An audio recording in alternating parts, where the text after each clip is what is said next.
الحمد للہ وحدہ والصلاة والسلام علی من لا نبی بعدہ اما بعد رب اشرح لی صدری ویسر لی امری واحلل عقدۃ من لسانی یفقہوا قولی رب زدنی علما رب زدنی علما رب زدنی فہما رب اعوذ بک من ہمزات الشیاطین واعوذ بک رب ان یحضرون۔ ایمان بالآخرہ پر ہماری بات چل رہی تھی۔ موت اور قبر کے حوالے سے ہم سابقہ دروس میں سن چکے ہیں۔ آج کے درس میں قبر سے متعلقہ بعض اشیاء پر بات ہوگی اور پھر انشاءاللہ علامات قیامت پر کچھ بات ہوگی۔ جو شخص فوت ہو جاتا ہے تو کیا بعد والے اسے کوئی نفع پہنچا سکتے ہیں؟ ہمارے ہاں یہ لفظ ایصال ثواب کا استعمال ہوتا ہے۔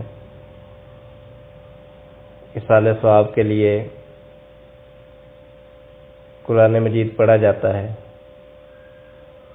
تو کیا اس طرح کے اعمال میت کو قبر میں فائدہ دیتے ہیں؟ یہاں یہ بات ذہن میں رکھیں، اللہ رب العالمین نے قرآن مجید میں ارشاد فرمایا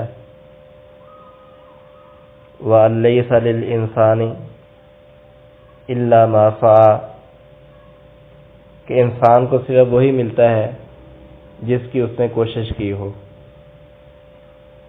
جیسے کسی کے جرم کا وبال کسی دوسرے انسان پر نہیں ہوتا، جو جرم کرتا ہے اسی پر اس کا وبال ہوتا ہے، ایسے ہی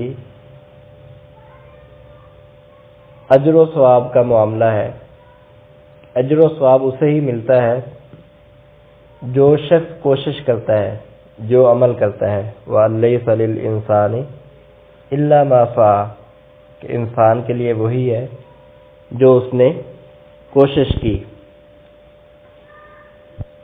نبی کریم صلی اللہ علیہ وسلم نے ارشاد فرمایا اذا مات ابن آدم انقطع عمله الا من ثلاث، کہ جب ابن آدم فوت ہو جاتا ہے تو اس کے اعمال کا سلسلہ منقطع ہو جاتا ہے، یعنی اسے اب اجر و ثواب نہیں ملتا۔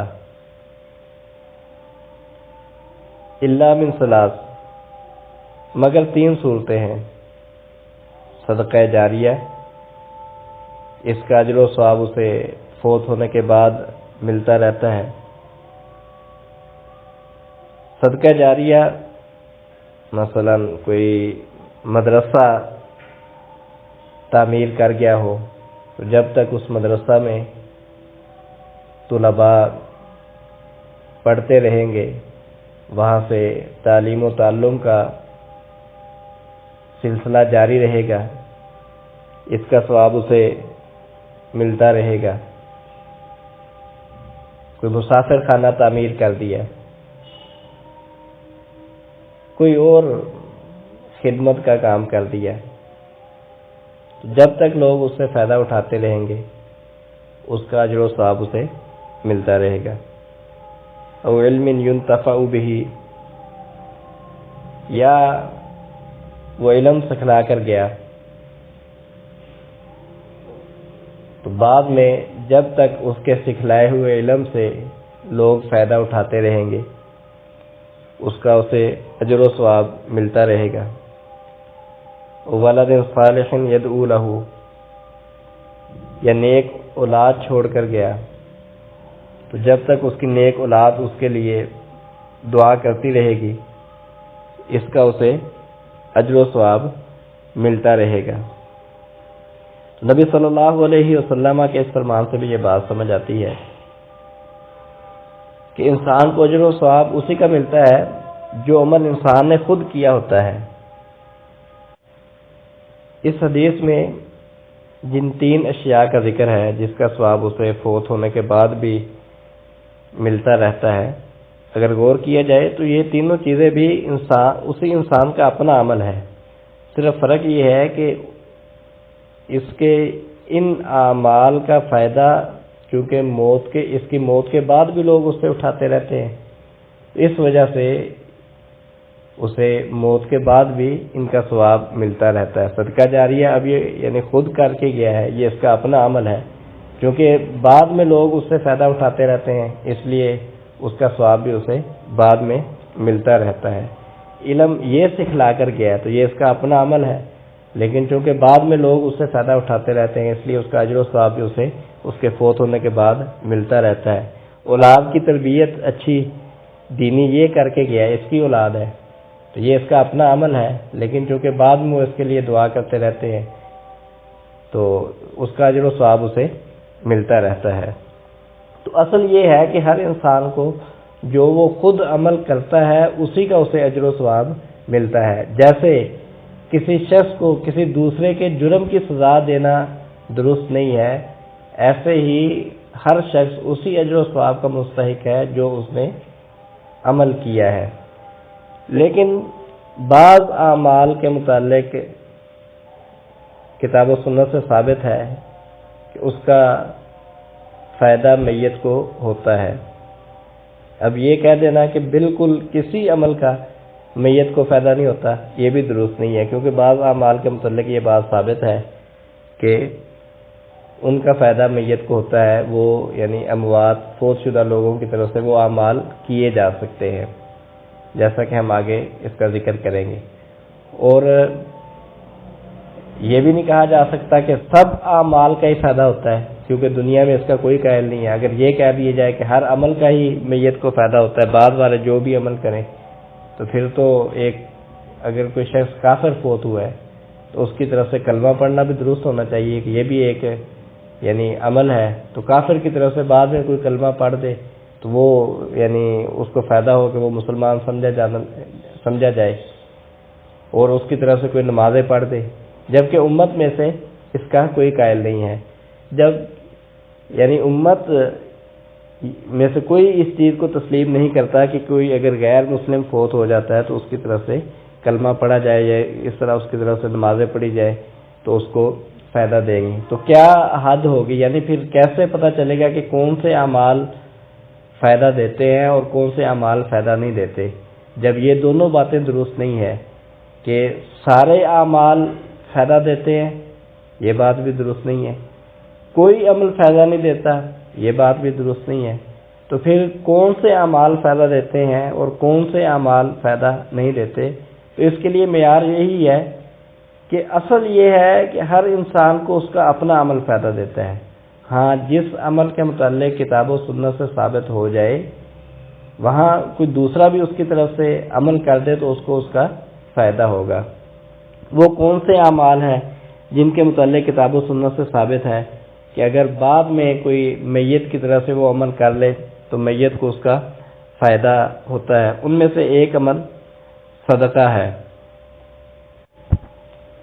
صحیح بخاری، صحیح مسلم وغیرہ کی ہی روایت ہے، ایک آدمی نبی کریم صلی اللہ علیہ وسلم کے پاس آئے، پوچھا اللہ کے نبی صلی اللہ علیہ وسلم، میری والدہ وفات پا گئی ہیں اور وہ کچھ وصیت نہیں کر سکی، اور میرا گمان یہ ہے کہ اگر وہ کوئی بات کرتی تو وصیت کرتی، یعنی انہیں اگر موقع ملتا تو وہ وصیت کرتی، صدقہ کرتی۔ افلھا اجر ان تصدقت عنہا، میں اگر ان کی طرف سے صدقہ کر دوں تو کیا ان کو اجر ملے گا؟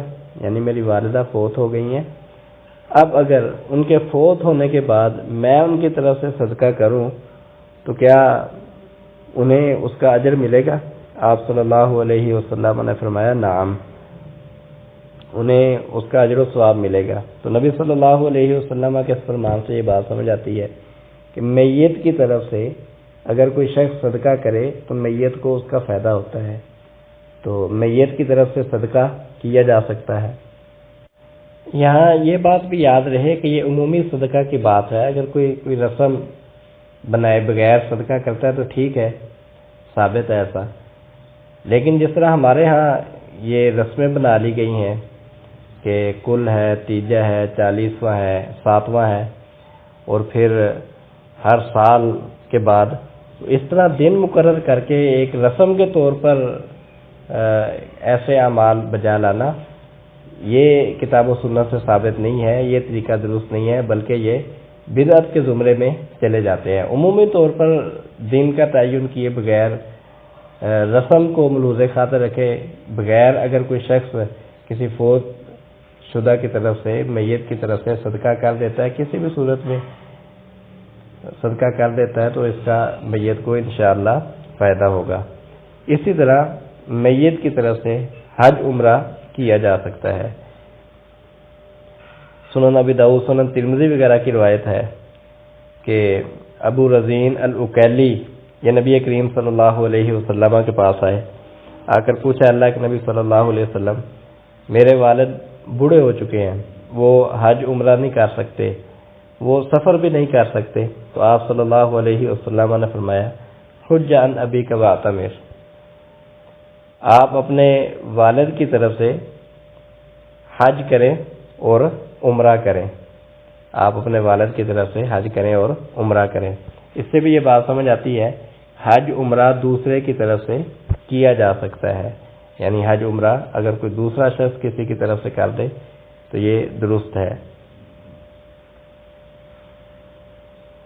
لیکن یہاں یہ بات یاد رکھیں، یہ حج عمرہ اس وقت دوسرے کی طرف سے درست ہوگا کہ یا تو وہ شخص فوت ہو چکا ہو، اگر وہ زندہ ہے تو پھر وہ خود وہاں پہنچ کر حج عمرہ نہ کر سکتا ہو.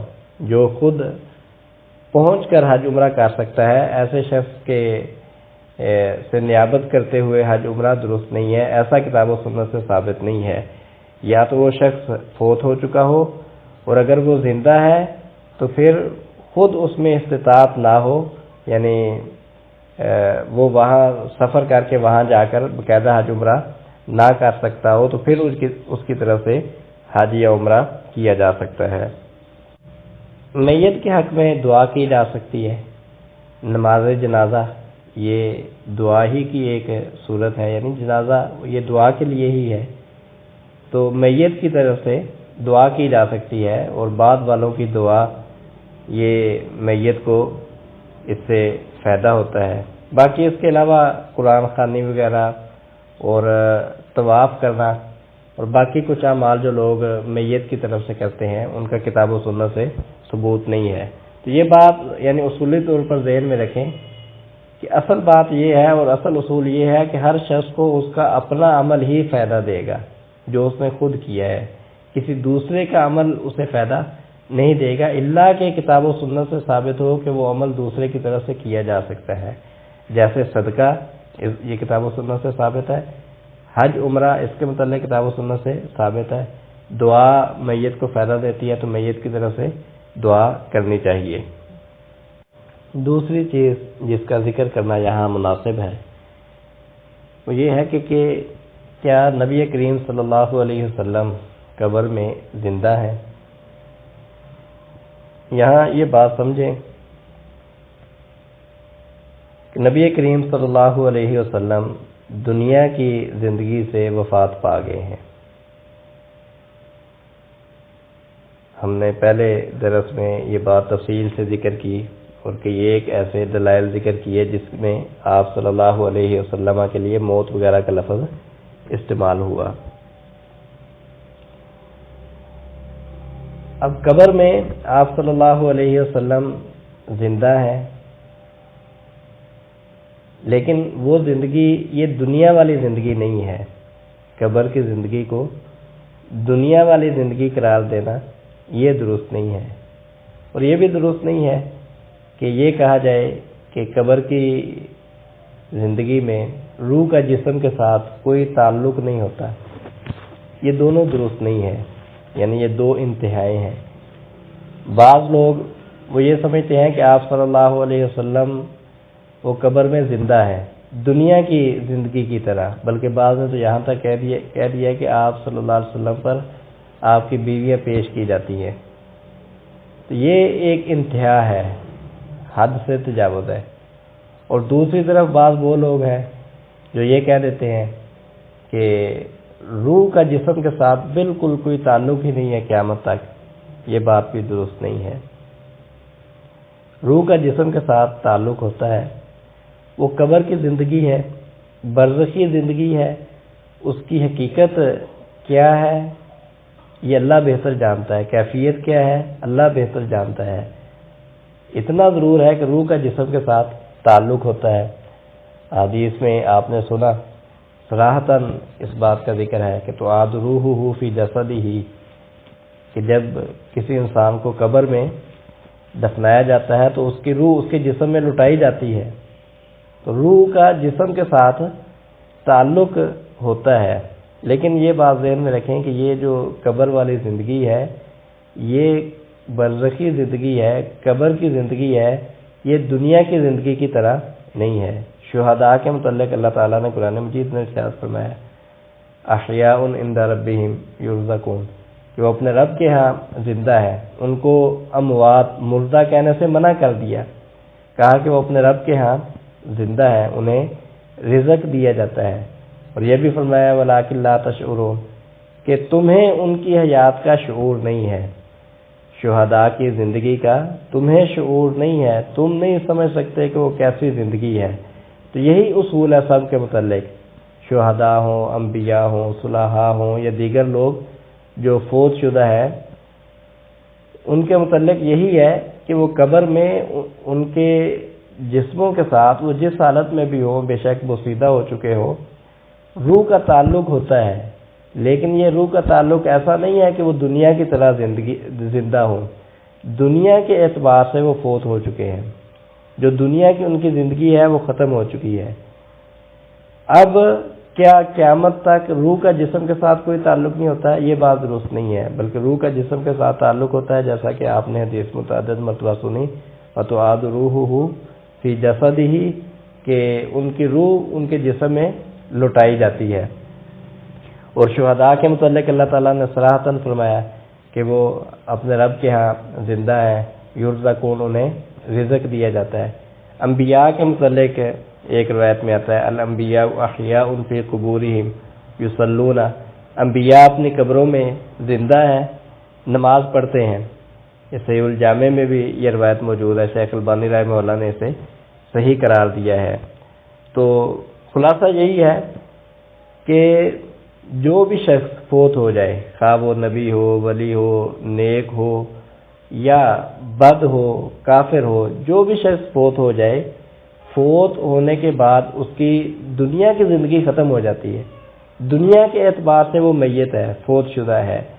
ہاں، جب اسے قبر میں اتارا جاتا ہے تو اس کی روح کا اس کے جسم کے ساتھ تعلق ہوتا ہے، جیسا کہ حدیث میں صراحت ہے وتعاد روحہ فی جسدہ، کہ اس کی روح اس کے جسم میں لٹائی جاتی ہے۔ لیکن یہ تعلق دنیا کے تعلق کی طرح نہیں ہے۔ یہ جو زندگی ہے قبر میں، برزخ میں، یہ دنیا کی زندگی کی طرح نہیں ہے۔ کیسی ہے یہ ہمیں اس کا شعور نہیں ہے، ہمیں اس کی کیفیت کا ادراک نہیں ہے، کیونکہ یہ کتاب و سنت میں بیان نہیں کی گئی۔ اہل سنہ والجماعہ کا عقیدہ ہمیشہ دو انتہاؤں کے وسط میں ہوتا ہے۔ جیسے ایک انتہا یہ ہے کہ انبیاء کے لیے، آپ صلی اللہ علیہ وسلم کے لیے دنیاوی زندگی ثابت کر دی گئی، یعنی بعض یہاں تک کہا کہ آپ دنیا کی زندگی کی طرح زندہ ہے، اور حتیٰ کہ آپ پر بیویاں بھی آپ کی پیش کی جاتی ہیں۔ یہ ایک انتہا ہے۔ اور دوسری انتہا ہے کہ فوت ہونے کے بعد قیامت تک روح کا جسم سے کوئی تعلق نہیں ہے۔ اہل سنہ والجماعہ ان دونوں انتہاؤں کے درمیان میں ہے۔ وہ کہتے ہیں کہ قبر میں زندہ ہے، لیکن قبر والی زندگی وہ دنیا والی زندگی نہیں ہے، دنیا کے اعتبار سے، دنیا کی زندگی سے آپ وفات پا گئے ہیں، اور باقی بھی یعنی جو بھی شخص فوت ہو جاتا ہے دنیا کے اعتبار سے وہ میت ہے۔ ہاں، قبر میں ایسا نہیں ہے کہ روح کا جسم کے ساتھ قیامت تک کوئی تعلق نہیں ہوتا، بلکہ ایک تعلق ہوتا ہے خاص قسم کا، اس کی کیفیت کا ہمیں علم نہیں ہے۔ اسی طرح ایک سوال یہ ہے کہ کیا فوت شدہ قبروں میں مدفون لوگ وہ سنتے ہیں؟ اللہ تعالیٰ نے قرآن مجید میں نبی کریم صلی اللہ علیہ وسلم سے خطاب کرتے ہوئے فرمایا وما انت بمسمع من فی القبور، کہ جو قبروں میں ہیں آپ انہیں نہیں سنا سکتے، جو قبروں میں ہیں آپ انہیں نہیں سنا سکتے ہیں۔ اللہ جسے چاہے اللہ سنا سکتا ہے، لیکن مخلوق کے بس میں یہ نہیں ہے کہ مخلوق انہیں سنائے۔ اللہ جب سنانا چاہے اللہ تعالیٰ سنا سکتا ہے، جیسا کہ ہم نے پچھلے درس میں سنا کہ جب لوگ میت کو دفنا کر واپس آتے ہیں تو میت ان کے قدموں کی آہٹ وہ سنتی ہے۔ احادیث میں اس کا ذکر ہے، ہمارا اس پر ایمان ہے۔ بدر کے موقع پر نبی صلی اللہ علیہ وسلم نے مشرکین مکہ کے سرداروں سے جو بدر میں قتل کر دیے گئے تھے ان سے جو خطاب کیا تھا وہ انہوں نے سنا۔ احادیث میں اس کا ذکر ہے، ہمارا اس پر ایمان ہے۔ تو جس چیز کا احادیث میں ذکر ہے ہمارا اس پر ایمان ہے۔ اصل یہی ہے کہ مخلوق وہ مردوں کو نہیں سنا سکتی، ہاں اگر اللہ تعالیٰ چاہے تو اللہ تعالیٰ سنا سکتا ہے۔ نبی کریم صلی اللہ علیہ وسلم ان کے متعلق بھی جو امت درود و سلام آپ پر پڑھتی ہے اس میں روایات میں زیادہ سے زیادہ یہ ثابت ہے کہ وہ آپ پر پیش کیا جاتا ہے، فرشتے آپ تک پہنچاتے ہیں، لیکن نبی کریم صلی اللہ علیہ وسلم کا خود سننا یہ ثابت نہیں ہے۔ جو امت میں سے جو کوئی آپ صلی اللہ علیہ وسلم پر درود و سلام پڑھتا ہے، اس درود و سلام کا آپ تک پہنچایا جانا، آپ پر پیش کیا جانا فرشتوں وغیرہ کے ذریعے، اس کا تو احادیث میں ذکر ہے، لیکن خود آپ صلی اللہ علیہ وسلم کے سننے کا ذکر نہیں ہے۔ تو جس چیز کا احادیث میں ذکر ہے ہمارا اس پر ایمان ہے، ہم اس سے تجاوز نہیں کرتے، ہم اس سے آگے نہیں بڑھتے۔ اب ہم اس موضوع کے آخر میں منکرین عذاب قبر جو عذاب قبر کا انکار کرتے ہیں ان کے جو بڑے بڑے شبہات ہیں ان کا جائزہ لیتے ہیں، ان کے ذہنوں میں کیا شبہات ہیں اور ان کی کیا حقیقت ہے۔ ایک بات وہ یہ کرتے ہیں کہ عذاب قبر کا ذکر قرآن مجید میں نہیں ہے، عذاب قبر کا ذکر قرآن مجید میں نہیں ہے۔ پہلی بات تو یہ ہے کہ ان کا یہ دعویٰ غلط ہے کہ قرآن مجید میں اس کا ذکر نہیں ہے۔ آپ نے پچھلے درس میں متعدد آیات سنی جو عذاب قبر اور نعیم قبر کے برحق ہونے پر دلالت کرتی ہیں، تو یہ کہنا کہ قرآن مجید میں عذاب قبر کا نعیم قبر کا ذکر نہیں ہے، یہ دعویٰ ہی درست نہیں ہے، لا علمی پر مبنی ہے۔ دوسری بات، لازمی نہیں ہے کہ دین کا ہر مسئلہ وہ قرآن مجید میں ذکر ہو۔ بہت ساری ایسی چیزیں ہیں جن کا ذکر قرآن مجید میں نہیں ہے، احادیث میں ان کا ذکر ہوتا ہے۔ ہم نمازیں جو پڑھتے ہیں اس کی ساری تفاصیل احادیث میں ہے۔ فجر کے کتنے فرض ہیں، کتنی سنتے ہیں، ظہر کے کتنے فرض ہیں، کتنی سنتے ہیں، عصر کے فرائض کی تعداد کتنی ہے، مغرب کے فرائض کی تعداد کتنی ہے، عشاء کے فرائض کی تعداد کتنی ہے، سنتیں کتنی ہیں، یہ ساری تفاصیل یہ قرآن مجید میں ذکر نہیں ہے، احادیث میں اس کا ذکر ہے۔ تو قرآن مجید میں بالفرض اگر مان بھی لیا جائے کہ عذاب قبر کا نعیم قبر کا ذکر نہیں ہے تو پھر بھی اس کا یہ مطلب نہیں ہے کہ اس کا انکار کر دیا جائے، کیونکہ احادیث میں صراحتاً اس کا ذکر ہے کہ یہ ایک احادیث ہیں بلکہ تواتر کے درجہ تک پہنچی ہوئی ہیں، یعنی عذاب قبر پر جو احادیث دلالت کرتی ہے، اسی طرح قبر میں سوال و جواب پر جو احادیث دلالت کرتی ہیں وہ درجہ تواتر تک پہنچی ہوئی ہیں، متواتر احادیث ہیں۔ جب احادیث میں اس کا ذکر موجود ہے تو قرآن مجید میں نہ بھی ہو اس پر ایمان لانا ضروری ہے۔ ایک یہ اصول بیان کرتے ہیں، کہتے ہیں کہ ہر وہ حدیث جو قرآن مجید کے خلاف ہو وہ ضعیف ہوتی ہے، صحیح حدیث صرف وہی ہوتی ہے جو قرآن مجید کے موافق ہو، ہر وہ حدیث جو قرآن مجید کے خلاف ہو وہ ضعیف ہوتی ہے۔ حالانکہ حقیقت یہ ہے کہ کوئی صحیح حدیث قرآن مجید کے خلاف نہیں ہے. یہ اصول ہی یعنی غلط ہے. یہ کہنا کہ جو حدیث قرآن مجید کے موافق ہوگی وہ صحیح ہوگی اور جو حدیث قرآن مجید کے خلاف ہو وہ ضعیف ہوگی، یہ اصول ہی غلط ہے. کیونکہ کوئی صحیح حدیث جو نبی کریم صلی اللہ علیہ وسلم سے صحیح سند کے ساتھ ثابت ہے وہ قرآن مجید کے خلاف نہیں ہے. کوئی ایک صحیح حدیث ایسی نہیں ہے جو نبی کریم صلی اللہ علیہ وسلم سے صحیح سند سے ثابت ہو اور وہ قرآن مجید کے خلاف ہو. پھر یہ کیسے دعویٰ کرتے ہیں کہ عذاب قبر سے متعلقہ احادیث یہ قرآن مجید کے خلاف ہیں؟ یہ کہتے ہیں دیکھیں قرآن مجید میں 2 زندگیاں اور 2 موتوں کا ذکر ہے. کنتم امواتا فاحیاکم ثم یمیتکم ثم یحییکم ثم الیہ ترجعون. کہتے ہیں کہ اس آیت میں اللہ تعالیٰ نے 2 موتوں کا ذکر کیا ہے اور 2 زندگیوں کا ذکر کیا ہے. کنتم امواتا فاحیاکم کہ تم مردہ تھے پھر تمہیں زندہ کیا اللہ تعالیٰ نے، پھر اللہ تعالیٰ تمہیں موت دے گا پھر زندہ کرے گا. کنتم امواتا فاحیاکم ثم یمیتکم ثم یحییکم.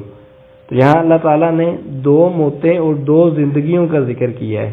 ایک پہلی موت وہ ہے جو انسان کے دنیا میں آنے کا پہلے کا جو مرحلہ ہے اس کو موت کہا گیا ہے. اور اس دنیا میں انسان جو زندگی گزارتا ہے یہ اس کی ایک زندگی ہے.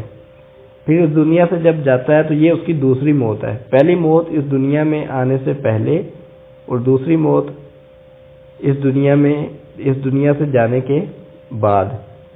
اور پہلی زندگی یہ جو انسان اس دنیا میں گزارتا ہے اور دوسری زندگی جو قیامت کے بعد اسے ملے گی.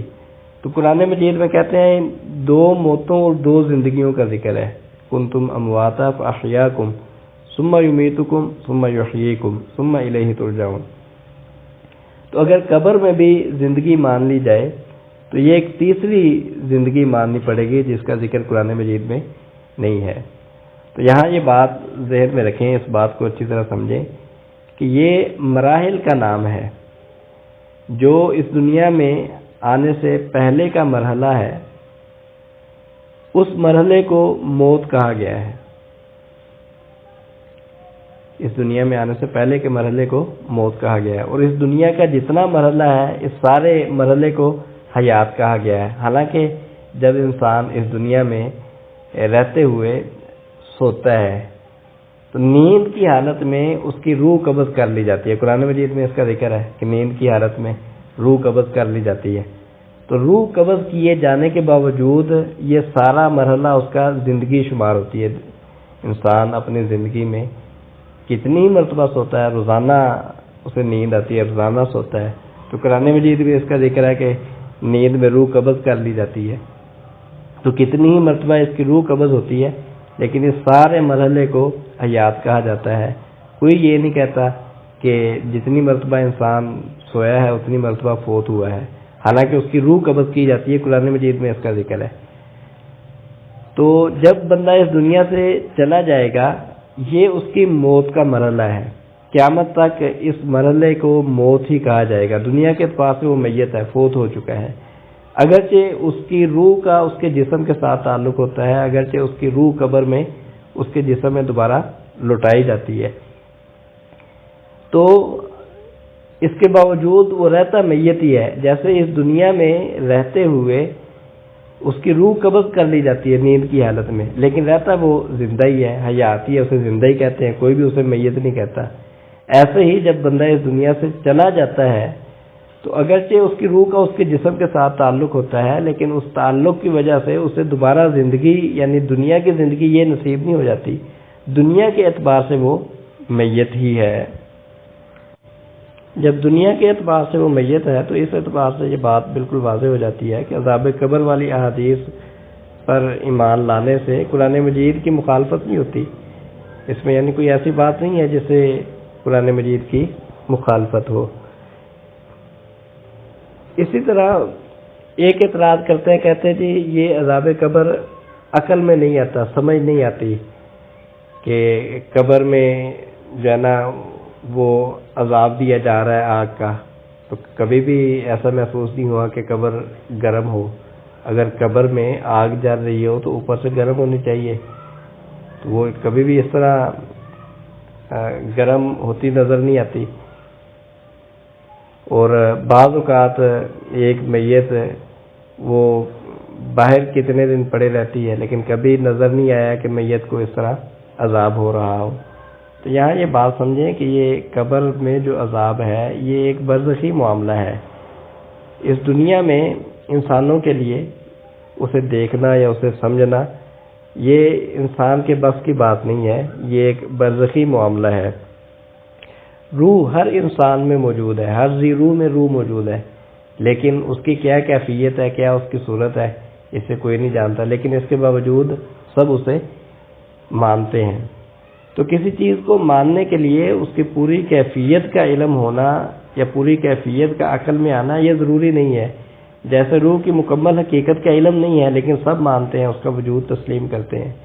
تو ایسے ہی ہم کہتے ہیں کہ عذاب قبر وغیرہ کا، نعیم قبر کا ذکر کتاب و سنت میں ہے، ہمارا اس پر ایمان ہے، اگرچہ ہم پوری اس کی کیفیت اور حقیقت سے واقف نہیں ہیں. قبر سے متعلق بعض ضروری توضیحات کے بعد اب ہم اپنے درس کے دوسرے حصہ علامات قیامت کی طرف آتے ہیں. علامات قیامت کے متعلق بات سے پہلے مناسب ہے کہ کچھ قواعد سمجھ لیے جائیں. علامات قیامت کا اس بات صرف کتاب و سنت سے ہوگا. کتاب و سنت کی نص کے بغیر علامات قیامت یا کسی ایک علامت کا اس بات نہیں ہو سکتا، کیونکہ علامات قیامت کا تعلق امور غیب سے ہے اور مستقبل کے ساتھ ہے، اور امور غیب اور مستقبل کی خبر کتاب و سنت کے بغیر معلوم نہیں ہو سکتی. اسرائیلی روایات یعنی جو تورات انجیل وغیرہ سے منقول ہے، بنی اسرائیل سے جو منقول ہے، ایسی روایات کی بنیاد پر نہ تو کسی علامت کو ثابت کیا جا سکتا ہے اور نہ ہی کتاب و سنت میں ذکر کی گئی کسی علامت کی تفسیر اسرائیلی روایات کی بنیاد پر کی جا سکتی ہے. نہ نئی کسی علامت کا اس بات اسرائیلی روایات کی بنیاد پر ہوگا اور نہ ہی کتاب و سنت میں ذکر کی گئی علامات کی تفسیر اسرائیلی روایات کی بنیاد پر ہوگی. کتاب و سنت میں کسی بھی علامت کی جو صفات بیان کی گئی ہیں، علامات قیامت میں سے کسی بھی علامت کی جو صفات بیان کی گئی ہیں، مثلا دجال اس کی جو صفات بیان کی گئی ہیں، عیسیٰ علیہ السلام کے متعلق جو توضیحات ہیں، امام مہدی کے متعلق جو توضیحات ہیں، تو جتنی بھی علامات قیامت ہیں ان علامات کے متعلق جو صفات وغیرہ بیان کی گئی ہیں، سب صفات کو ملحوظ خاطر رکھنا یہ ضروری ہے. اور علامات قیامت کی اپنی طرف سے، علامات قیامت میں سے کسی علامت کی اپنی طرف سے صفات بیان کرنا یا اپنی طرف سے اس کے وقت کی حد بندی کرنا یہ درست نہیں ہے. علامات قیامت بعض صغرا ہے، بعض کبرا ہے. صغرا یعنی کچھ علامات ہیں جو چھوٹی چھوٹی ہیں اور یہ بہت زیادہ ہیں، اور کچھ علامات ہیں کبرا جو بڑی بڑی ہیں. علامات قیامت کو اہل علم دو حصوں میں تقسیم کرتے ہیں. بعض علامات انہیں صغرا کہتے ہیں یعنی چھوٹی چھوٹی علامات، اور بعض علامات وہ کبرا ہیں جو بڑی بڑی علامات ہیں. جو بڑی بڑی علامات ہیں یہ قرب قیامت یعنی قیامت کے قریب واقع ہوں گی. اس سے پہلے کئی چھوٹی چھوٹی علامات ہیں جن میں سے بعض واقع ہو چکی ہیں اور بعض ان کا وقوع ابھی نہیں ہوا، اور بعض کا وقوع متعدد مرتبہ ہوتا ہے، یعنی کہ ایسی علامات بھی ہیں جن کا وقوع متعدد مرتبہ ہوتا ہے. یا بعض علامات ایسی ہیں کہ جو ایک مرتبہ جب وہ ظاہر ہو جائے تو پھر وہ آخر تک چلتی ہے.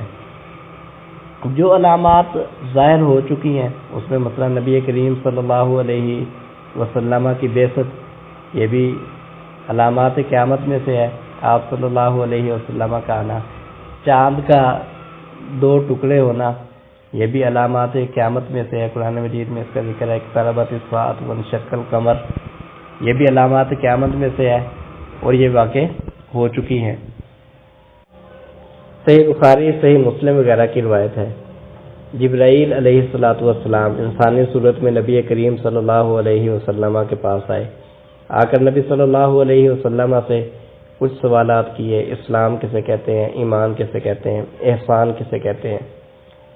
پھر سوال کیا کہ اخبرنی عن الساعہ، مجھے قیامت کے متعلق بتلاؤ کہ قیامت کب آئے گی۔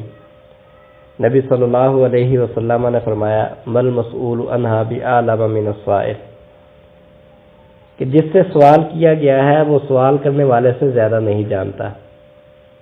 مل مسئول عنہا بأعلم من السائل، جس سے سوال کیا گیا ہے وہ سوال کرنے والے سے زیادہ نہیں جانتا۔ تو پھر جبرائیل علیہ السلام نے پوچھا چلو قیامت کی علامات بتا دو، اگر قیامت کا علم نہیں ہے تو قیامت کی علامات بتا دو۔ تو نبی صلی اللہ علیہ وسلم نے فرمایا ان تلد الامۃ ربتہا، کہ لونڈی اپنے آقا کو جنم دے، لونڈی اپنے آقا کو جنم دے۔ اس کی ایک تفاسیر بیان کی گئی ہیں، جس میں ایک مشہور تفسیر یہ ہے کہ ماں کو لونڈی کی حیثیت دے دی جائے گی قرب قیامت، قیامت سے پہلے، یعنی قیامت کی علامات میں سے ایک علامت یہ ہے کہ ماں کو لونڈی کی حیثیت دے دی جائے گی، یعنی جو اولاد ہوگی وہ ماں کو لونڈی کی حیثیت سے رکھے گی۔ تو یہ نبی صلی اللہ علیہ وسلم نے علامات قیامت بیان کرتے ہوئے سب سے پہلی چیز یہ بیان کی ان تلد الامۃ ربتہا، کہ لونڈی اپنے مالک کو، آقا کو جنم دے گی، اور فرمایا کہ ننگے پاؤں، ننگے جسم والے بلند و بالا عمارتوں کے بنانے میں فخر کریں گے۔ انتر الحفاۃ العراۃ العالۃ رعاء الشاء یتطاولون فی البنیان، کہ ننگے پاؤں ہیں، ننگے جسم ہیں، فقیر ہیں، بکریوں کے چرواہے ہیں، لیکن بڑی بڑی عمارتیں بنانے میں وہ ایک دوسرے پر فخر کریں گے۔ اسی طرح سنن ابی داؤد وغیرہ کی روایت ہے، آپ صلی اللہ علیہ وسلم نے فرمایا کہ 30 کے قریب جھوٹے مدعیان نبوت پیدا ہوں گے،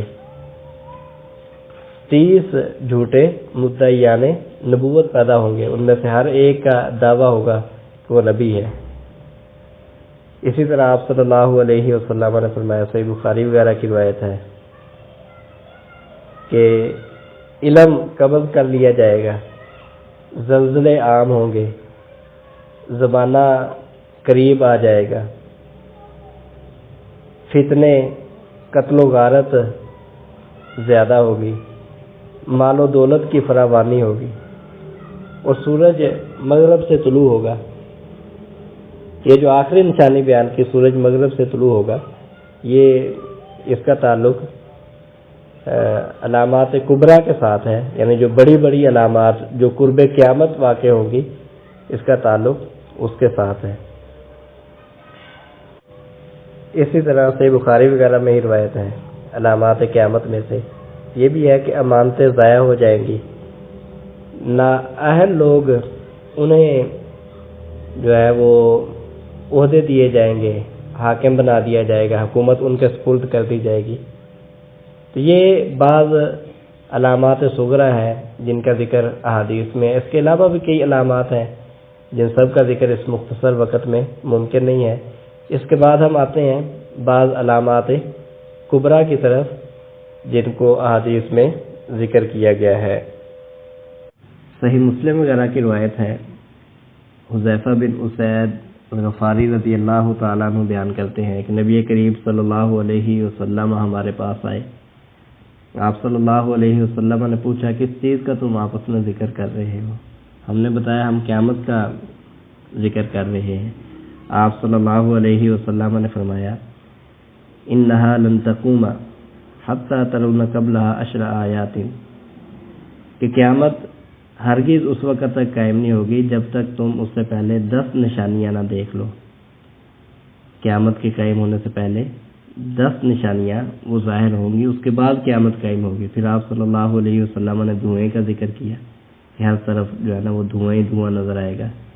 دجال آئے گا، ایک چھپایا جانور جو زمین سے نکلے گا، سورج مغرب سے طلوع ہوگا، عیسیٰ علیہ السلام دوبارہ آئیں گے، یاجوج ماجوج کی قوم کا ذکر کیا، اور 3 خسوف کا ذکر کیا، یعنی زمین میں دھنسا دیے جانے کے واقعات ہوں گے۔ 3 واقعات ہوں گے زمین میں دھنسا دیے جانے کے، ایک مشرق میں ہوگا، ایک مغرب میں ہوگا، ایک جزیرۃ العرب میں ہوگا، اور آخر میں فرمایا وآخر ذالک نار تخرج من الیمن، کہ آخر میں ایک آگ نکلے گی جو یمن کی طرف سے آئے گی اور لوگوں کو میدان محشر کی طرف لے جائے گی۔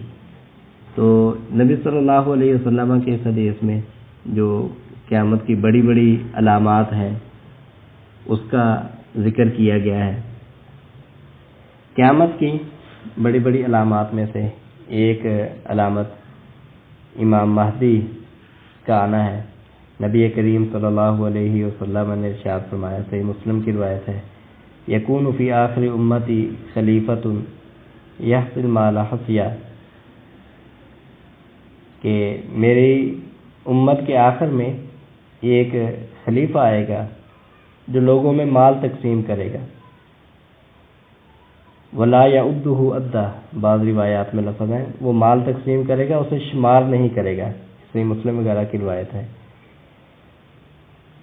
اسی طرح آپ صلی اللہ علیہ وسلم نے ارشاد فرمایا، سنن ابی داؤد، سنن ترمذی وغیرہ کی روایت ہے، لا تذهب الدنيا حتى يملك العرب رجل من اہل بیتی یواطئ اسمه اسمی، کہ اس وقت تک دنیا ختم نہیں ہوگی، دنیا کا اختتام نہیں ہوگا، یہاں تک کہ میرے اہل بیت میں سے ایک آدمی عرب کا بادشاہ بنے گا، اس کا نام میرے نام کے موافق ہوگا۔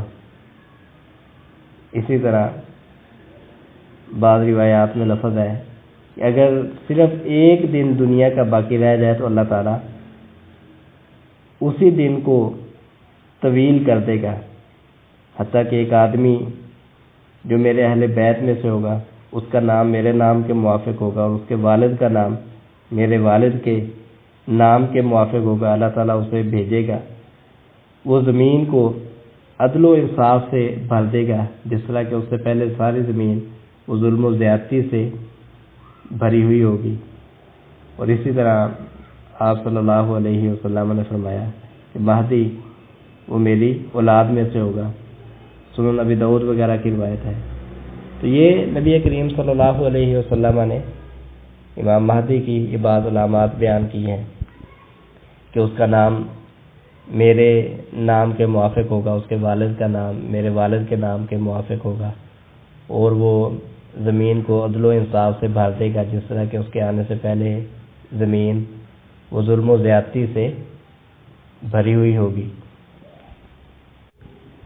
یاد رہے روافض بھی ایک مہدی کا ذکر کرتے ہیں، مہدی منتظر کا، تو وہ مہدی یعنی ان کا ایک خیالی تصور ہے، اس امام مہدی کے ساتھ کوئی تعلق نہیں جس کا ذکر احادیث میں ہے۔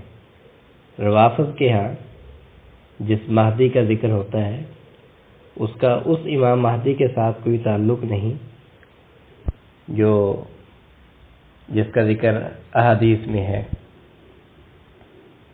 اسی طرح قیامت سے پہلے دجال کے آنے کا ذکر احادیث میں ہے۔ ہر نبی نے دجال کے فتنے سے آگاہ کیا، نبی کریم صلی اللہ علیہ وسلم نے بھی صحابہ کرام رضوان اللہ تعالی علیہم اجمعین کو دجال کے فتنے سے آگاہ کیا، اس کی صفات بیان کی، بلکہ نبی صلی اللہ علیہ وسلم نے جو آپ صلی اللہ علیہ وسلم سے جو دعائیں نماز میں ثابت ہیں، ان دعاؤں میں سے ایک دعا اللہم انی اعوذ بک من عذاب جہنم، اس دعا میں نبی صلی اللہ علیہ وسلم نے مسیح دجال کے فتنہ سے اللہ تعالیٰ کی پناہ مانگی ہے.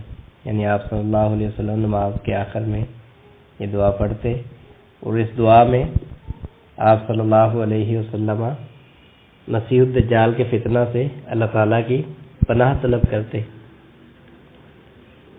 نبی صلی اللہ علیہ وسلم نے دجال کی صفات بیان کی ہیں. صحیح مسلم وغیرہ کی روایت ہے کہ آپ صلی اللہ علیہ وسلم نے فرمایا دجال یہ جوان ہوگا، گھنگریالے بالوں والا ہوگا، بھینگا ہوگا، یعنی ایک آنکھ سے اسے نظر نہیں آئے گا، ایک آنکھ اس کی بے نور ہوگی. شام اور عراق کے درمیان سے نکلے گا، زمین میں جہاں جائے گا فساد برپا کرے گا، 40 دن تک زمین میں ٹھہرے گا. پہلا دن سال کے برابر، دوسرا دن مہینے کے برابر، تیسرا دن ہفتے کے برابر، اور باقی دن عام دنوں کے برابر ہوں گے. کل 40 دن رہے گا. ان میں سے پہلا دن 1 سال کے برابر ہوگا، دوسرا دن 1 مہینے کے برابر ہوگا، اور تیسرا دن 1 ہفتے کے برابر ہوگا، اور باقی دن عام دنوں جیسے ہوں گے. وہ زمین میں اس طرح تیزی سے چلے گا جیسے وہ بادل تیزی سے پھیل جاتے ہیں جنہیں پیچھے سے ہوا دھکیل رہی ہو. وہ ایک قوم کے پاس آئے گا، انہیں دعوت دے گا، وہ اس کی دعوت کو قبول کر لیں گے، یعنی اسے الہ تسلیم کر لیں گے. تو وہ آسمانوں کو بارش دے گا، آسمانوں کو حکم دے گا، آسمان بارش برسائیں گے، اور زمینوں کو حکم دے گا، زمین اپنے نباتات انگوریاں اگائے گی. تو جس قوم نے ان کی دعوت کو قبول کیا ہوگا، ان کے چوپائے جب چلنے کے لیے نکلیں گے تو بڑے موٹے تازے ہو کے واپس آئیں گے، اور ان کے تھن جو ہے وہ دودھ سے بھرے ہوئے ہوں گے. یعنی ان کو نعمتوں سے مالا مال کر دے گا. اور ایک دوسری قوم ان کے پاس جائے گا، انہیں دعوت دے گا، وہ اس کی دعوت کو رد کر دیں گے. تو یہ جب ان کے پاس سے جائے گا تو ان کے سب مال و متاع وہ برباد ہو جائے گا، ختم ہو جائے گا. وہ ایک ویران زمین کے پاس سے گزرے گا اور اس کو خزانے نکالنے کا حکم دے گا، تو وہ زمین اپنے خزانے باہر پھینک دے گی، اور وہ خزانے اس کے پیچھے چل پڑیں گے. پھر ایک وہ صحیح توانا جوان کو بلائے گا اور اسے تلوار کے ساتھ اس کے 2 ٹکڑے کر دے گا. پھر اسے آواز دے گا تو وہ ہنستا ہوا مسکراتے چہرے کے ساتھ آئے گا. یعنی اس طرح کی کئی خارق عادت چیزیں جو عام عموماً مخلوق کے اختیار میں نہیں ہوتی، ایسی چیزیں اسے حاصل ہوگی، اور وہ اس طرح کی چیزیں لوگوں کو دکھائے گا اور لوگوں کو دعوت دے گا کہ وہ اسے اپنا الہ تسلیم کریں. وہ اپنے آپ کو اسی طرح یعنی لوگوں کے سامنے بطور الہ پیش کر رہا ہوگا کہ اسی دوران عیسیٰ علیہ السلام کا دمشق میں منارۃ البیضاء سفید منارے پر ان کا نزول ہوگا. وہ 2 فرشتوں پر ہاتھ رکھے ہوئے اتریں گے اور پھر لد مقام پر دجال کو پائیں گے اور دجال کو قتل کر دیں گے. احادیث میں دجال کے متعلق جن اشیاء کا ذکر ہے، عموماً اگرچہ یہ مخلوق کے اختیار میں نہیں ہوتی، لیکن اللہ تعالیٰ نے دجال کو فتنہ بنا کر بھیجا ہے، تو اسے بہت سارے ایسے اختیارات دیے ہیں جو عموماً مخلوق کے پاس نہیں ہوتے. اس سے لوگوں کی آزمائش مقصود ہے۔ تو جن چیزوں کا ذکر دجال کے متعلق احادیث میں ہے، ہمارا اس پر ایمان ہے۔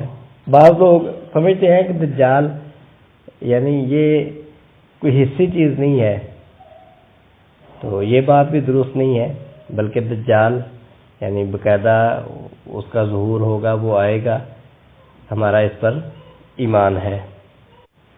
عیسیٰ علیہ السلام ان کا نزول ہوگا، دوبارہ آئیں گے، وہ دجال کو قتل کریں گے۔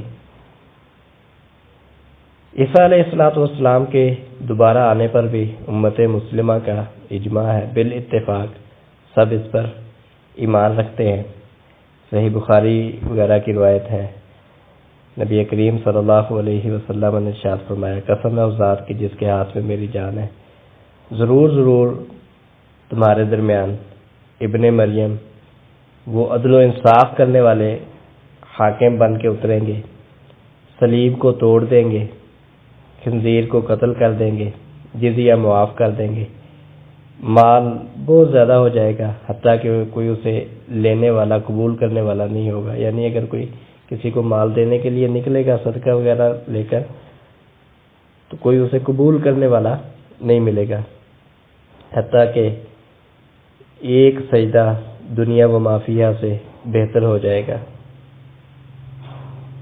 اسی طرح آپ صلی اللہ علیہ وسلم نے ارشاد فرمایا، صحیح مسلم وغیرہ کی روایت ہے کہ عیسیٰ بن مریم علیہ السلام جب آئیں گے تو مسلمانوں کے امیر انہیں دعوت دیں گے، تعال صلی لنا، آؤ ہمیں نماز پڑھاؤ۔ عیسیٰ علیہ السلام کہیں گے کہ ان بعضکم علی بعض امراء، کہ تمہارے بعض پر امیر ہے، یہ اللہ تعالیٰ نے اس امت کو شرف بخشا ہے۔ تو پھر وہی یعنی امام مہدی علیہ السلام وہی اس وقت امامت کروائیں گے، عیسیٰ علیہ السلام ان کی اقتداء میں نماز پڑھیں گے۔ دجال کے قتل کے بعد پھر یاجوج ماجوج کا ظہور ہوگا۔ یاجوج ماجوج کا ذکر قرآن مجید میں بھی ہے۔ اللہ رب العالمین نے ارشاد فرمایا، حتی اذا فتحت یاجوج و ماجوج وہم من کل حدب ینسلون، حتیٰ کہ جب یاجوج ماجوج کو کھولا جائے گا تو وہ ہر بلند جگہ سے دوڑے آ رہے ہوں گے۔